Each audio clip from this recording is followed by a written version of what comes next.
আজকে একটু অন্যভাবে কাতল মাছ রান্না করলাম, তাও আবার আলু টমেটো দিয়ে, কিন্তু খেতে অনেক মজা হয়েছিল। সো হ্যালো এভরিওয়ান, আসসালামু আলাইকুম। আশা করি সবাই ভালো আছেন। আলহামদুলিল্লাহ, আমিও ভালো আছি। আজকের ভিডিওটা সকাল থেকে শুরু করলাম। তো সকালবেলা বাচ্চাদের জন্য একটু খিচুড়ি রান্না করলাম, আর নিজেরাও সকালের খাবার দাবার শেষ করে দুপুরে রান্না করতে চলে আসলাম। তো আজকে দুপুরে আমি রান্না করবো মিষ্টি কুমড়া শাক, ডাল দিয়ে রান্না করবো, আর কাতল মাছ ভুনা করব, আর রান্না করব চিংড়ি মাছ দিয়ে লতি। তো প্রথমে এখানে আমি আগে শাকের ডালটা রান্না করে নেব। তো এখানে আমি শাক আর ডালটাকে আগে ভালো করে সেদ্ধ করে নিয়েছি মরিচ দিয়ে। তারপরে আমি এখানে রসুন আর পেঁয়াজ দিয়ে বাগার দিয়ে নিয়েছি, আর পাশের চুলায় আমার ছেলের জন্য একটু শাক ভাজিও করে নিয়েছি আলু দিয়ে। আর এখন আমি রান্না করবো লতি। তো তার জন্য পেঁয়াজ রসুন কাঁচামরিচটা ভালো করে একটু ভেজে নিয়েছি। তারপর হলুদ মরিচ দিয়ে মশলাটা ভালো করে কষিয়ে নিয়েছি, আর সাথে চিংড়ি মাছও দিয়ে দিয়েছি। তারপর দিয়ে দিয়েছি লতিটা, মশলার সাথে ভালো করে একটু কষিয়ে নিয়েছি। লতিটা কষানো হয়ে গেলে পরিমাণ মতো পানি দিয়ে কিছুক্ষণ রান্না করে নামিয়ে নিয়েছি। তো এখানে আমি রান্না করবো কাতল মাছ। তো মাছটাকে আমি লবণ হলুদ দিয়ে মাখিয়ে নিয়েছি আর ভালো করে ভেজে নিয়েছি। তারপর সেই তেলের ভিতরে আর আমি পেঁয়াজ ভেজে নিয়েছি, সাথে দিয়ে দিয়েছি একটু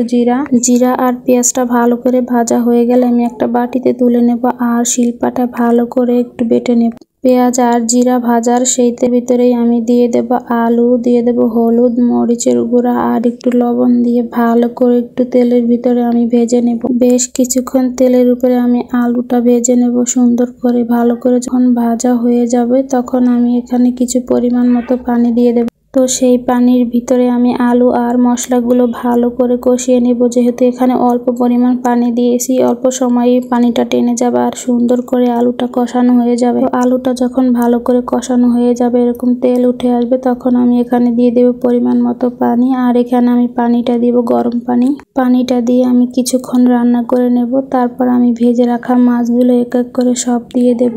এই মাছগুলো আমি হালকা করে একটু ভেজে নিয়েছি, কারণ কড়া ভাজি করে রান্না করলে মাছগুলো একদমই খেতে ভালো লাগে না, তাই। তো মাছগুলো সব দেওয়া হয়ে গেলে আমি আলতোভাবে একটু নেড়ে চেড়ে দেবো। আর কিছুক্ষণ পর আমি মাথাটা একটু উল্টে পাল্টে দেবো। যেহেতু মাথাটা একটু বড়, 2 পিঠ হওয়ার জন্য আমি একটু উল্টে পাল্টে দেবো। তারপর আমি যে পেঁয়াজ রসুন আর জিরা একটা ফোড়ন তৈরি করেছিলাম, ওটাকে ভালো করে শিলপাটায় বেটে ওটা আমি এখন মাছের ভিতরে দিয়ে ভালো করে একটু নেড়ে চেড়ে মিশিয়ে দেব। মিশানোর কাজটা অবশ্যই হালকা হাতে করতে হবে, তা না হলে মাছগুলো ভেঙে যাবে।